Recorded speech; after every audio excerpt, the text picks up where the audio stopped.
បាននេះជាវីដេអូ highlight ទាំងស្រុងមកនៃការប្រកួតរវាង Live FC បាទជាមួយនឹងក្រុមភ្ញៀវបាទគិរីវងសុខសាន្តជ័យឃើញថាលទ្ធផលគឺមួយគ្រាប់កើតឡើងតែប៉ុណ្ណោះបាទក្នុងការប្រកួតថ្ងៃនេះ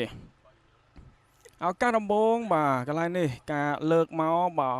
របស់ទីខាងលើឱកាសទាត់ស្ដាំកន្លែងនេះហើយក៏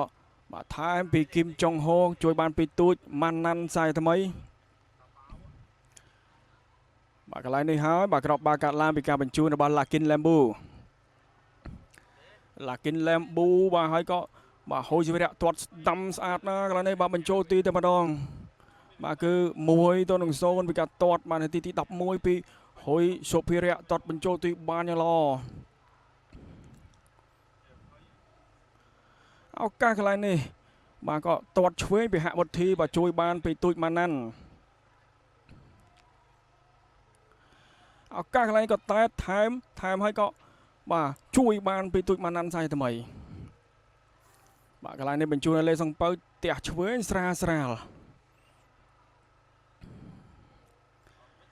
ឱកាសកន្លែងនេះហូយជីវរៈបាទទាត់ស្ដាំមកខ្លាំងណាស់ប៉ុន្តែជួយបានពីខ្សែការពីប្លុកបានកន្លែងនេះការតែតបាទជួយពីទូចម៉ាណាន់សាយថ្មីឱកាសទៅកន្លែងនេះពីសាវៃហ្វីបញ្ជូនហងដាលីក៏ទាត់ស្ដាំក៏ហើររំលងរបស់ទី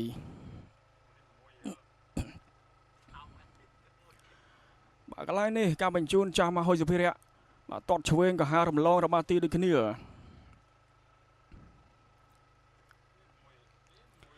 លើកចូលមកខាងក្នុងក៏តែតក៏ហើររំលងរបស់ទីបាទទៅកន្លែងនេះបាទក៏ជួយបានពីទូចម៉ាណាន់បាទឱកាសទៅកន្លែងនេះបាទការទាត់ស្ដាំបាទក៏ជួយបានបាទពីទូចម៉ាណាន់សាជាថ្មីហើយក៏ទៅកន្លែងនេះតែតបាទពីអែមជូនស៊ីដេតក៏ហើររំលងរបស់ទីបាទកន្លែងនេះទាត់ស្ដាំបាទពីគីហឹមយិនស៊ូតែខុសគោលដៅបាទបញ្ជូនចាស់ទៅកន្លែងនេះឱកាសទៅក៏បាទទាត់ស្ដាំពីអាតអូនទូចបាទជួយបានពីសាយ៉ាន់ដុល្លារ